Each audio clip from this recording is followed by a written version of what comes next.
Hi hello everyone, চাবাস makeup স্টুডিওতে তোমাদের সকলকে ওয়েলকাম। আমার সঙ্গে তোমরা থাকো।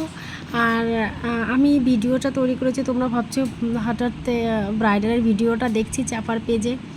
হ্যাঁ, আমি চাপা মেকআপ আর্টিস্ট। আমি কখনো ভাবিনি যে আমাকে ব্রাইডাল করে ব্রাইডালের ভিডিওগুলো আমার পেজে পোস্ট করব। আমি কখনো ভাবিনি, সেইভাবে ভাবলে আমি সেইভাবে ভিডিওগুলো নিতাম।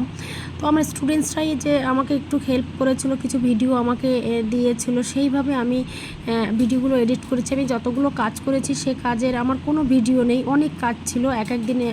একদিন আমি এই এপ্রিলেই করেছিলাম, একদিনে 2টো ব্রাইড করেছিলাম।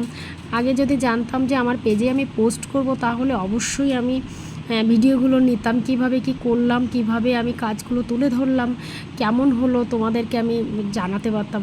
বাট সরি, আমি বুঝতে পারিনি, আমি করিনি। তো এখন অ্যাকচুয়ালি সবাই যখন করে আমার না দেখতে বেশ ভালো লাগে, ভিডিওগুলো দেখতে ভালো লাগে। মেকআপ আর্টিস্টরা যখন একটা ব্রাইড করছে সেই কাজগুলো আমার দেখতে ভালো লাগে, কথাগুলো শুনতেও ভালো লাগে। বাট আমি ভাবতাম আমি মনে হয় কোনো সময় পারবো না, আমি কোনো সময় কথাও বলতে পারবো না। তো চেষ্টা করলাম তোমাদের সঙ্গে তুলে ধরার, তোমাদের সঙ্গে শেয়ার করার। ভাবছি আমার কাজগুলো তোমাদের সঙ্গে একটু শেয়ার করি, দেখি কেমন হয়, কেমন লাগে। আস্তে আস্তে তাহলে আমিও স্টার্ট করব। তো যাই হোক, এটা দেখছো আমি করছি, এটা এপ্রিলের 18 তারিখে। আই হোপ 18 তারিখের একটা কাজ ছিল আমার। তোমরা মনে করে দেখো যে 18 তারিখের এপ্রিলের 18 তারিখে কী গরম ছিল। প্রচণ্ড পরিমাণে গরম ছিল, প্রচণ্ড পরিমাণে। আমি ভেবেছিলাম এত গরমে আমি এসি ছাড়া মেকআপ করছি, অ্যাকচুয়ালি আমি মেকআপটা কত সময় টেকাতে পারবো, এতটা গরম ছিল। আমি যখন কাজ করছি আমারই রীতিমতো পেছন দিয়ে চুল কাটছিল, আমার র্যাশ উঠে আসছিলো, এরকম একটা ব্যাপার, এত গরম ছিল। তো যাই হোক, ওখানে ফ্যান চলছিল, ফ্যানের হাওয়াটা যেন লাগছিল গরম। কুলার চলছিল জন্য আমি একটু করতে পেরেছিলাম ভালোভাবে, ওর মেকআপটা বসাতে পেরেছি। আর তোমরা সবসময় মনে রাখবে যে মেকআপের মেন কাজ কিন্তু মেকআপ যখন আমরা করছি, মেকআপটাকে কিন্তু সুন্দরভাবে বসানো মানে সেই মেকআপটা যে যত ঠান্ডা ঘরে হবে তত আমাদের মেকআপটা করতে ভালো হবে।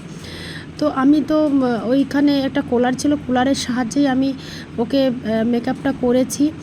আর মেকআপ যখন করবে তখন মেকআপ যদি কিছুই না থাকে, একটা বড় ফ্যান সামনে রাখবে, সেই ফ্যানটা সামনে রাখলে মেকআপটাকে তোমরা বসাতে পারবে। আর মেকআপ যখন করছো তখনই যদি মেকআপটা বসাতে পারো, তাহলে মেকআপটা ডান, মেকআপটা উঠবে না।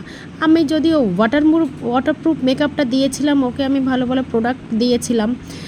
আর মেকআপ লং লাস্টিং করার জন্য যা যা করতে হয় সেসব পদ্ধতিতে আমি করেছিলাম। তো ও বলেছিল আমাকে ফোন করে, দিদি আমার মেকআপটা এত সুন্দর বসেছিল। আর ওদের বিয়ে থাকে সকালবেলা, ওর অ্যাকচুয়ালি খ্রিস্টান বিয়ে ছিল, সকাল 11টার সময় ওর বিয়ে হওয়ার পরে ও পুরো মেকআপটাকে রিমুভ করেছিল। তারপরে চলো দেখো, ওর ফুল লুকটা আমি রেডি করেছি, আমার নিজেরই ভীষণ ভালো লেগেছিলো। আই মেকআপ থেকে শুরু করে ওর প্রত্যেকটা মেকআপ এত ভালো রেখেছিল, ও নিজেই বলেছিল দিদি এত ভালো হয়েছে। এবার তোমরা জানাও আমার মেকআপটা কেমন হয়েছে। ওকে, টাটা।